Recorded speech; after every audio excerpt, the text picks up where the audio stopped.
Көп ішінде отырып, бір әруақты ер сөйлесе, бұлайғы халық жым болар. Мұрат Мөңкеұлы. Патшалы Ресей 19 ғасырда қазақ жерін отарлауға бел шешіп кіріскені мәлім. Дала төсіндегі бойсұнбаған көшпелі қазақ ауылдарына дүркін-дүркін жазалаушы отрядтар жіберіп отырған. Сол кезден қалған орыс офицерлері айтып деген әңгіменің бірі мынандай. Біз алыстан көрінген 4-5 киіз үйге жақындаған кезде киіз үйден 10 шақты адам көрінді де кенет жер қайысқан қолға айналды. Жердің астынан шықты ма түсінбедік. Осынша көп әскердің мысы басып кері қашуға мәжбүр болдық дейді. Аз қазаққа айбын беріп, дұшпанын дүркірете қууға көмектесіп тұрған бұл не күш? Бұл әруақтың күші еді. Әруақ қазақтың бірінші сүйеніші, қысылғанда қолдаушысы, тарыққанда демеушісі, жалғыздықта жебеушісі болатын. Қазақ ең әуелі әруаққа жақпас қылық істеуден қорқатын, өйткені әруақ біздің үстіміздегі ата-бабамыздың рухы. Ол ұрпағының келеңсіз қылығына бейжай қарамайды, шамданады, жазалайды. Алла атқан оңалар, әруақ атқан оңалмас. Алла кешіргенді әруақ кешірмейді деген мақал соның дәлелі. Байбақты Науша батыр шағын денелі, шалт қимылды әруақ қонған ер болыпты. Жауға шапқанда артынан қарағанда биіктеп бара жатқандай, алдынан қарағанда көбейіп бара жатқандай көрінеді екен. Көксүңгілі орыстың жазалаушы отрядына жалғыз өзі шапқан кезде көбейіп көрініп, жау кімді атарын білмей тұра қашқан.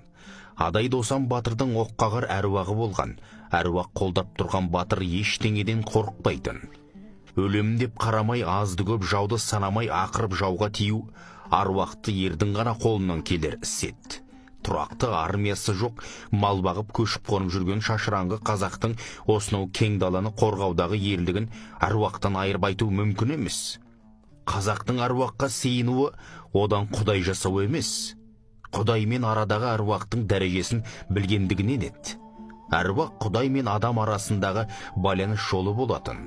Физикалық дүниеде жүргенде аруақты аттап өтіп, бірден құдаймен байланыс орнатам деу ақымақтық.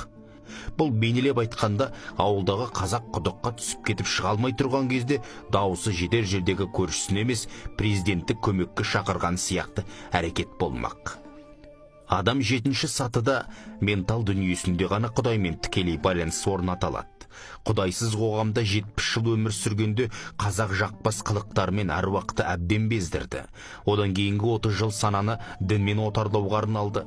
Дінбасылар тарапынан әруақты мүлде ұмыттыруға күш салынды. Бұл қазақты рухани қуатынан айырып, басқаруға оңай зомби қылу үшін жасалды. Қазақтың 3 биі туралы Төле тауып айтады, Қазыбек қазып айтады, Әйтеке батып айтады деген сөз бар. Тауып айту үшін талант, қазып айту үшін білім, батып айту үшін әруақ керек. Әруақтың күші тек қана бидің тілінде, батырдың қимылында емес, батыстың ән жырында да бар. Сенбесеңіз мұхиттың әнін, сүгірдің термесін тыңдап көріңіз. Тастайбекұлы. Оқыған Қуат Ахметжан.